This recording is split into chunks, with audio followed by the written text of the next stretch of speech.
Speaking of inmates, tell us about your Fatherless No More initiative at Rikers Island. How did it start, and what has been some of the impact you've seen happen since you've started? It's a long story, but I'll give you the short version. Okay.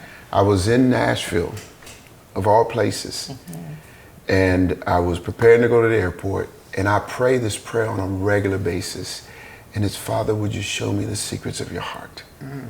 Would you show me your heart? Because I have a lot of requests I can make. Right. Sure. And I know I'm nothing, and I have nothing that's gonna make an eternal difference in people. I'm not this smart, and I'm not so powerful that I know what people need. I don't. Right. So I try to stay away from assumptions, and I say, what are you thinking? And I'm sitting in that hotel room right in Brentwood, and I hear, out of nowhere, I don't always hear stuff, Rikers Island. And I'm stunned. I'm sitting in my room, I hear Rikers Island. Now, I've never said those words out of my mouth in my whole life. Okay. Two, I ain't never been in jail or prison. Right. Okay? I could probably look some people up and find them in jail.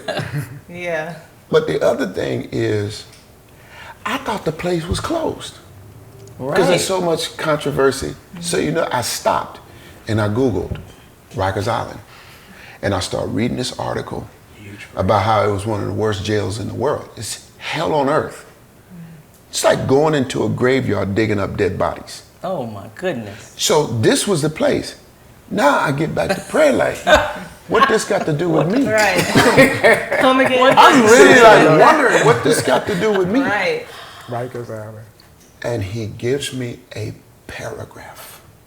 I have it in my notes right now. He gives me a whole paragraph.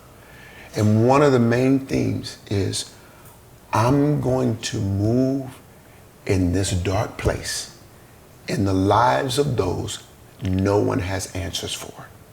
Wow. He said this. He told me about opening the book, the documentary film, all stuff I would never in 1,000 years come up with on my own. Wow. And so I'm sitting there, I make a phone call, I tell Lachelle, and she's used to outrageous stuff that the father tells me to do. I never tell him no. In fact, I say yes real quick so I don't have to negotiate myself out in unbelief. Right. And so, that's good. So we ended up having a family meeting on a Monday night, and I submit to my family everything that's extreme. I give it to them and wait for them to talk me out of it. and no one talked me out of it, and so I took a one-way flight to New York City. I was on a plane, one way, because I didn't know when I was coming home. I said, Father, you got to show me if this is you. You have to show me. Wow. So I took a one-way flight. I'm on that JetBlue flight with my hat pulled down, bawling like a baby again, like, what is happening to my life? What is going on? 12 days later, so by that Wednesday, I was standing on Rikers Island. And the ripple effect from the meetings, getting the commissioner who had just been installed a few months, and deputy commissioner. To even get in there. It is, you don't even have enough episodes for this. Wow. Just to get in there. Right. Just to get in. Yeah. There had been no Christian ministry in like 3 years there because of COVID. Got And this it. was the aftermath of that. This is 22. So I'm walking through the doors, and no one's asking me to sign papers. No one asked me anything. So end up having that day, the chief of the whole island, I call him on his phone. Not supposed to give phone numbers out like this. This is a very high level man. I call him on his day off. I tell him the story. I don't have another story to tell people. Just I what tell God him the said. story. He said, you got to talk to Deputy Commissioner Torres. Great, who is that? So I'll have her call you. And then he says, can you pray for me? Oh, wow. He said that.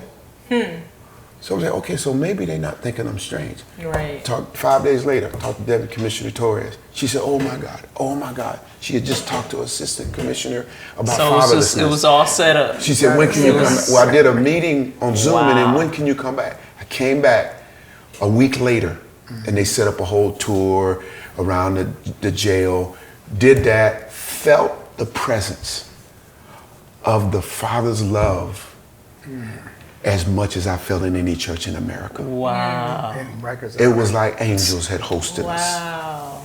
Because the night before that tour, I got down on my knees and I saw a vision of the sky and this portal with streams of like silver light, and it kind of mushroomed in a contained area, and I heard open heavens.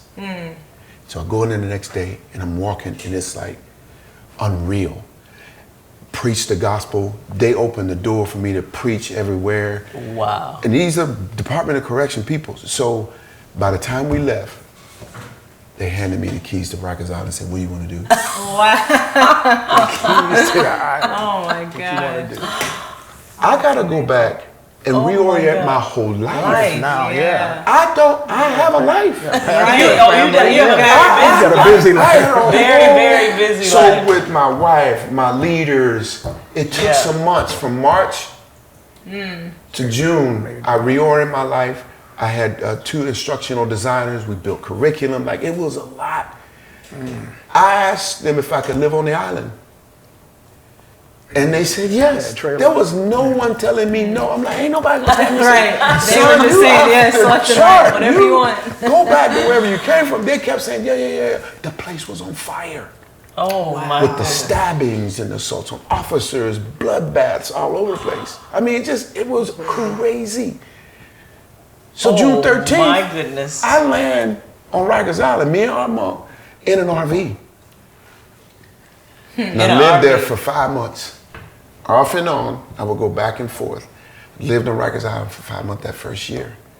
And the officers who now are like my sons, Big White they call him, his goal was to pack me up. He said, yeah, this pastor, because they put me in a parking lot and they dispersed spaces. And he's like, I'm going to pack him up. What does that mean? I'm going to drive him out of here. He's not going to be here long. Yeah, he ain't going to be here long. So he comes in our RV and walks in the RV. Don't really even say hi. Snatches a Fiji water. Just sat down. Say, Like, yeah, what's I'm up? gonna And run you DC was sitting there. He big as the door. They're like, because they see people come and go. take advantage. Take advantage, Yeah. I think they thought I was getting paid. They didn't know I was paying for this. Wow. So I looked at him. I was like, man, I like this guy. And I told him I love him. You told me you love him. And he has no idea what to do. Because you told him you loved him. You broke out all those defenses. Twisted him up. Oh my goodness. He didn't know what to do. And he says to me, if you want to come, I will be dead. You got to say it louder. Say it again. He said, if you wouldn't have come, If you I would be dead. Wow. Because his mother died in January. He was a man bent on hell, the fire. He was an alcoholic. He was going to drink himself to death. He was a ticking time bomb. Wow. Just say I love you. So That's the, too much to say, but by December, the commissioner had reported that on the island there's 400 acres of just jails, 11 jails. This jail, which was the most violent for young adults, the violence went down 60%. whoa. And I never had a behavioral modification program. I didn't even have much of an agenda other than this curriculum. And all I didn't promise them less sentences, money, nothing that. Right. All I did was go introduce them through creating an environment that's safe. Teach them you belong to me when you're down here. First run was 2 weeks.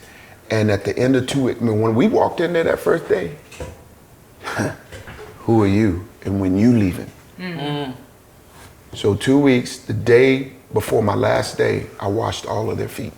Oh, Every single one of them. goodness. We had the worst of the worst. Where's the tissue? Yeah, right? We had 16 Oh my gosh. of the ringleaders for the violence in the jail.